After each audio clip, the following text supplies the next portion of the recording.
I think Taiwan Berryhill did an awesome job. He's doing everything he can and really everything he needs to. So I'm just really proud of him, and you know, he's really stepped it up and put a lot on his shoulders, and I thought he responded great. I really did. Really proud of him. You think you'll stick with him there for as long as Cornell's unavailable? Yeah, as long as we need that. I mean, he just you know, takes good reps at a couple different spots in there, as some other guys do. So we keep moving guys around a little bit in practice, so that you never know what's going to happen with game situation or injuries or anything else. So, but he would certainly be the guy in there for sure. You had a couple guys out at safety and a couple guys out at linebacker in the last game. Just how are you managing that and giving the opportunities to others? Everything's tough, and I think everybody probably experiences that kind of stuff. So, you know, for us, I think it's always like the next man is up, and I can't spend time worrying about it. We've got to have some contingency plans, and we do, and we use them, and sometimes you use your contingency plans more than others. So, but again, I feel like our guys are really responding to you know, anything that we're saying, anything that we're requiring of them. They're responding well in the situation, and you know, I feel like it's okay. Our back's a little bit to the wall. That's cool. Love a challenge, and I think our guys will respond really well. JV had the sack in the last game. Just what have you thought of his performance recently? Doing good. You know, he's really a guy that you can count on to you know, as an added pressure, as a blitzer. He's pretty effective that way, and so you know, we brought him a lot last week, and he's fast and explosive. So and when he's able to, got a good knack of slipping some blocks sometimes, and where guys don't really get you know, he doesn't just like run right down the middle of a guy. He's able to slip some blocks and put some pressure on. So we got to continue to find ways to use him in that way. But that can't be our only answer, because teams will figure that out too. So, but glad he's out there, and glad he's we surely count on him for things like that. Brian, when you look at Arizona State, what do you see? What do they do? You know, they're concerning. I think their ball control, you know, want to really control the clock. And you know, with the running game and some controlled kind of passing game, take shots down the field though to keep you honest in that way. Their running back is really a good player. You know, he's so hard to tackle. He really is a below deliverer in tackling. He runs over, around, through guys, bounces off.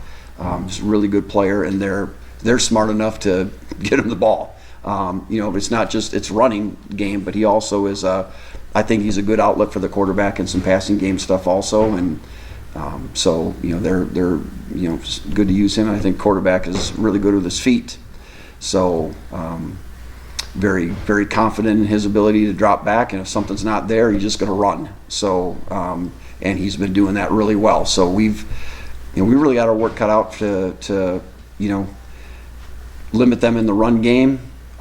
Get the ball back for our offense, and you know, I'd probably try to make him pass the ball, make it be a passing game, and I think that would be probably more beneficial for us. The secondary didn't have the best game on Saturday. What did you kind of see from corners and safeties? Yeah, guys they're. Yeah, I can't say we don't make every play, but you know, we do make our fair share of plays too. So you know, it's give and take, and we just always work on consistency. And you know, to me, that's getting lined up right, getting your eyes right, applying technique, just being aware of situations and things like that. And when we're locked into that stuff, we're a pretty solid crew back there. And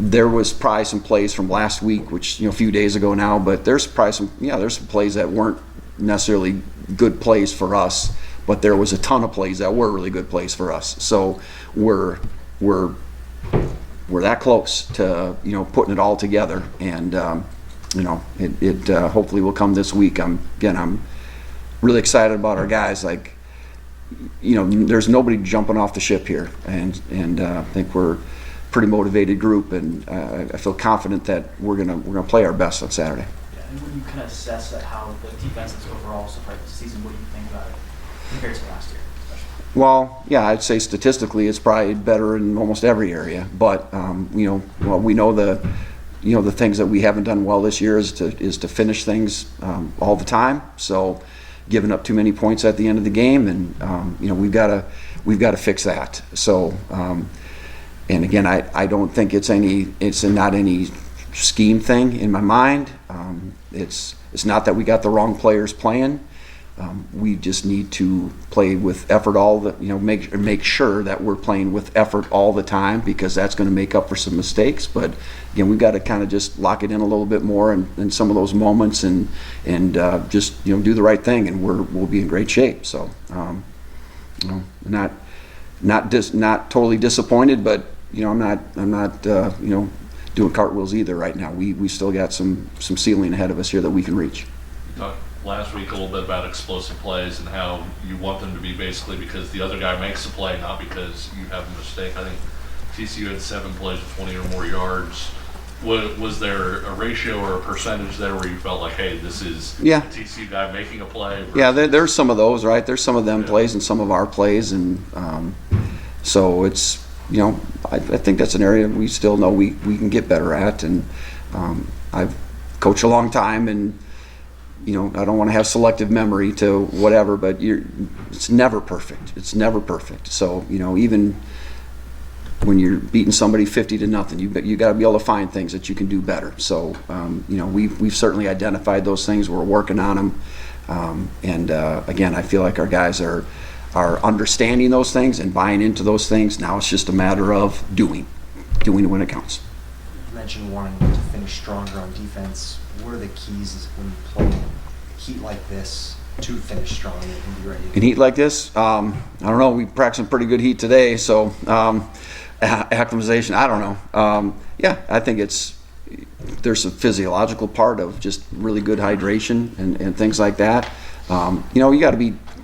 Always talk about you got to be mentally tougher than any conditions. What if it's 20 degrees out?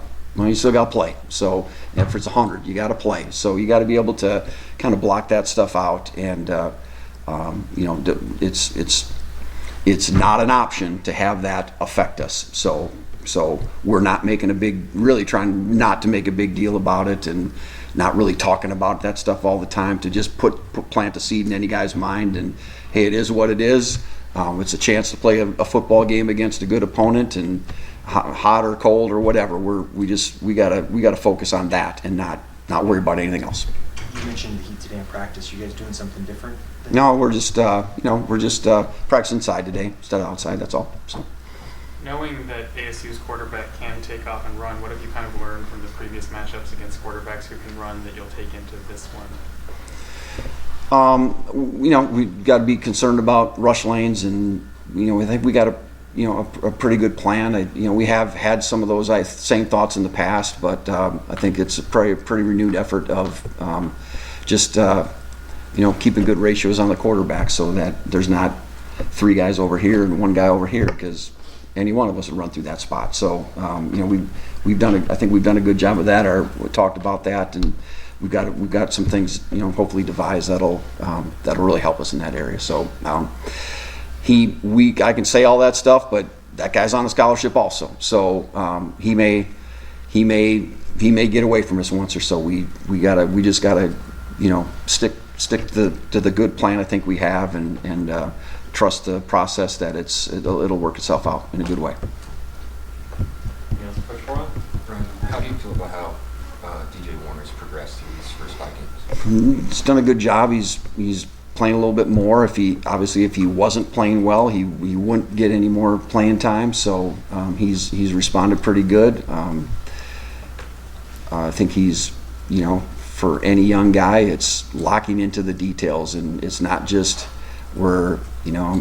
Friday night against some team where you can just go out there and I can do whatever I want. I'm going to be successful. I think he's really starting to hone in on some of the details of alignment, assignment, technique, and the more he does that, the better he is. He's got some good tools, and And when he, in a pass rushing situation, when he rears back and goes, he's going to be a handful to block for anybody. So we just got to hopefully put him in some good situations where he can utilize the tools that he has. Thanks, everyone. Okay. Thanks. Yep.